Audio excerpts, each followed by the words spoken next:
Hello and welcome to the Gaggle, where we challenge and, if necessary, destroy media narratives. I'm Peter Lavelle. On this edition of the podcast, we're going to talk about what a Biden administration would look like vis-a-vis Russia. Now, we have to point out here is that relations between the United States and Russia are at rock bottom. I mean, even during the Cold War, they were better than they are right now, and that's Trump. Trump is the American president, where relations are the worst, which is flies in the face of this ridiculous 3.5 years of Russiagate that Trump is soft on Russia here. To talk about this, we have Vladimir Golstein and we have George, founding member of the Gaggle here. Vladimir, you've talked a lot about over the years with me about the U.S.-Russia relationship. And I have a lot of foreboding because I look at the people hovering around Joe Biden, and they're the same. There's a lot, most of them obviously are Obama people, but even go further back, and they're hawks. And we have one of the interesting things that we had with the 2016 election is that we had nominally Republican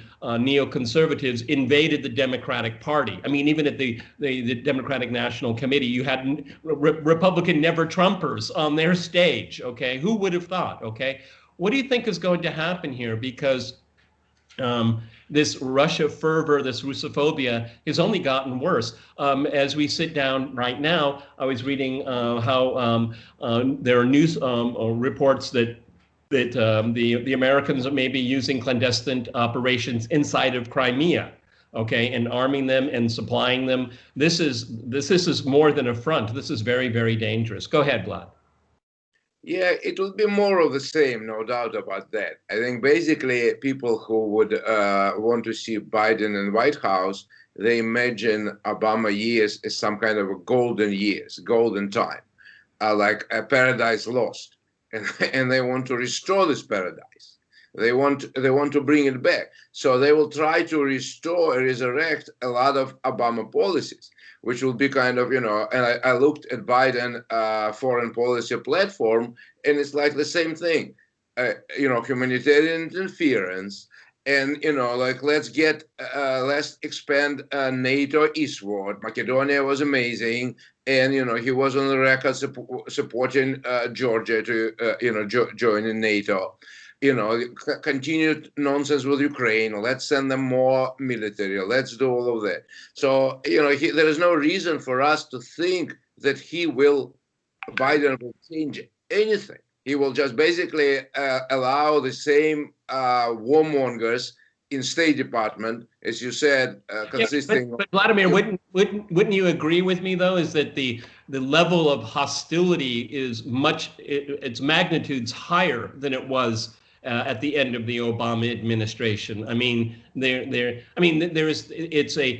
could say that there are two pandemics, two pandemics going around in the United States. One is the coronavirus, and one is Russophobia. I mean, we have this level of Russophobia that we didn't have in 2016. I think it's basically guilt by association. There's, a lot of Obama Biden people, they just hate Trump so much that they kind of channel against Russia all the hostility to Trump, frustrated hostility. So once this irritant is gone, if we imagine Biden in the White House, they will just go back to the same level. I think there's something to that, but the hostility towards Russia on the part of the Obama people predates Trump, and I think it really goes back to 2013. And the plan to bomb Syria, because quite clearly Obama was desperate to do this, and then he failed to do it. He didn't get the popular support at home, didn't get congressional support, and then Russia stepped in and essentially helped save face. And I think Obama never forgave the Russians for that, and there's been a real animus towards Russia on the part of Obama that goes from 2013, and also the Snowden affair. And I really do think that these people who are going to come in, and I think what Pete is right, you've got the whole of their kind of, the memories from the Obama years, on top of the resentment over 2016, and their failure to destroy Trump using Russiagate and Ukrainegate. So all of this pent-up rage will, I think, be directed at Russia. Vlad, before you answer, let me throw in one more caveat, adding on to what George had to say. The grift. It's a great grift, you know. Hating Russia, policy-wise, is a great grift. It keeps a lot of people employed. Go ahead. Yeah, I would say that's a correct estimation. That Snowden was a big blow to establishment, one side of establishment, just intelligence. Then, of course, you know, Syria and Ukraine. So they will try probably to, that's a good point. They will try to sort of raise the specter of Cold War even sort of, higher, and there'll be more aggression. However, what really changed since 2013 is, China is a very big presence. You read my mind. Exactly. Keep going. Keep going. I think that, as much as they want to concentrate on Russia, there will be like a lot of pressure inside the United States administration and State Department somehow to balance all of that. So I don't think it makes, much sense from their perspective as to increase the level of hostility. It can only backfire, in my view. Especially look also sort of the whole complication with the Europeans who do not want probably more escalation. We see even like the way Germany behaves. So I don't expect improvement for sure, but I don't expect too much of that. George, if a rational foreign policy analyst, let's just assume that I was going to say Harris or Biden, Harris, whatever, whoever's in the Oval Office, it comes to pass in January. But having a break, and a clean break, because very different than Donald Trump, wouldn't a rational foreign policy analyst say, Mr. President or Mrs. President, this is a strategic opportunity. Why don't we get rid of all this anti-Russia stuff and start working on the Russians to divide them from the Chinese? I mean, is all the BS that Richard Nixon gets in history, he was a foreign policy genius, okay? And what needs to be done is a repeat of that. Not that I want it to happen, no, because I don't trust the West, okay? They are, what is the phrase? You can tell us what it is, Vladimir, in Russian. They're agreement incapable, okay? And because what we've seen pass over these past few years, the end of the Obama administration, all through Trump, is the Russians have made a strategic choice. I mean, we can't trust any of these people here. And that is the fault of policymakers in Washington, D.C. But if you were to step back historically, look how you could become a wedge. That would be the rational path, okay? Right, but that's exactly what it was in the Nixon years, because, of course, in the Nixon years, China was the weak sister. I mean, the Soviet Union was seen to be the major adversary, and therefore, you align with China against the Soviet Union, and that was a very skillful policy. Now, of course, China is the giant. Russia next to it, is though a serious military power, is economically not really any kind of a rival to the United States. But if the goal is to counter China, then you need Russia on board, because confronting China and Russia together, that's a losing proposition. So yeah, so if you are thinking rationally, then you're going to try and break up this Russo-Chinese alliance. But I don't think that's going to happen. I think the animus towards Russia runs very, very deep within the American political system, particularly now in the Democratic Party.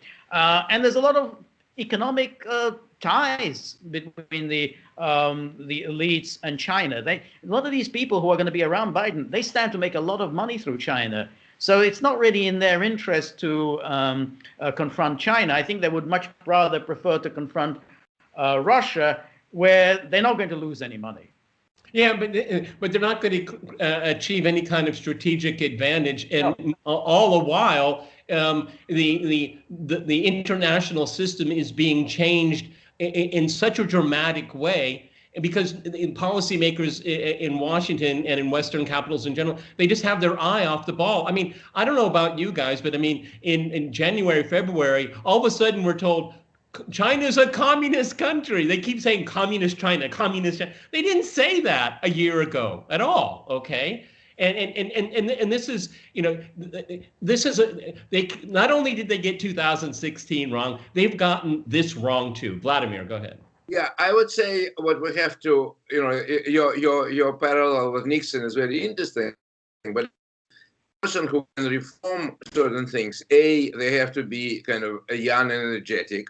They have to have, kind of somebody, serious players whom people take seriously, and they have to have, like, we might dislike, many people dislike or despise Kissinger, but Kissinger was a kind of realist, advisor. He would sort of. So what we have now is, Biden, who is just, barely remembers the daily routine. So why would he start trying to change things? So he would rely on State Department, and we have to acknowledge the power of institutions. Like you say, State Department is filled up with, like, hacks and warmongers and people who do not want to change and incapable of changing. So I cannot see any serious player who would sort of, would have ability, strength, trust, and energy to change it. So I think it will be like more of the same, but maybe with tinkering on the side. So that's my take. Okay, but George, go ahead, George. Go ahead. Yeah, like Victoria Nuland, Michelle Flournoy, Nicholas Burns, Anthony Blinken, Susan Rice. These are all very, very anti-Russian. I mean, they really will want to pursue a very anti-Russian policy. Now, the one caveat to that is that there is some idea that arms control treaties are good things, that they're popular, that they're, if you want to do something that wins you votes, you sign an arms control treaty, because they always go down well with the public.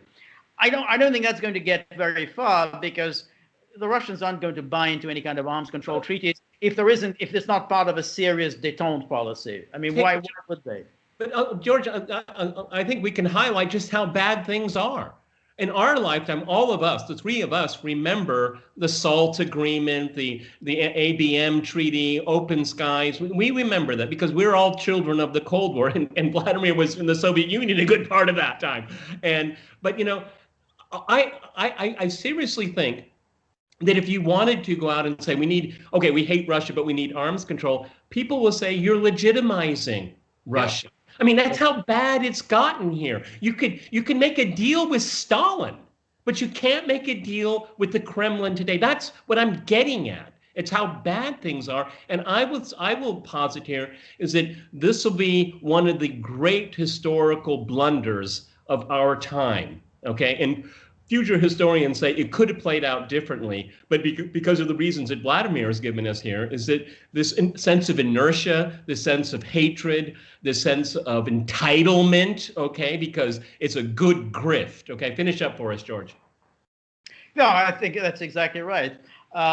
Because but arms control treaties have to be a part of an overall détente, because if you don't have that, if you don't have a détente, then they go out of the window. Then next administration says, Russia cheated. We're walking away from this. This is exactly what happened with the Joint Comprehensive Plan of Action. It wasn't a part of any overall détente with Iran. And of course, the next man in said, Iran, these are terrible guys. Let's end this agreement. So the same thing would happen here. They renew a new START treaty. And what are we going to hear the next day? Oh, the Russians are cheating. So let's cancel this. So there's no incentive really on anyone's part to sign any arms control treaty if it's not part of any overall improvement in relations. Well, Vladimir, that is a very depressing prognosis here. I try to bring some cheer into this in possible options here, but I just don't see. Get 40 seconds. Go ahead. But I would like to say that cheer is in the fact that the United States, with its stubbornness and arrogance, is getting more and more irrelevant. That sooner or later, what Russia has to do is to pursue its own policy, make sure it defends itself, And sooner or later the world will kind of wake up and put United States in its rightful place. It's an important country, but they cannot be trusted, shouldn't be trusted, and they should be running the world. They cannot run their own country, for God's sake. They are torn apart by divisions, by corruption, by anything, and they just go around and say we're not backing down, like Biden said about China. We're going to stay there. Sooner or later say, forget it. Okay, all right. On that note, I want to thank Vladimir and George for joining us here on the Gaggle. And if you like this, please like, share, and subscribe, and we'll see you soon.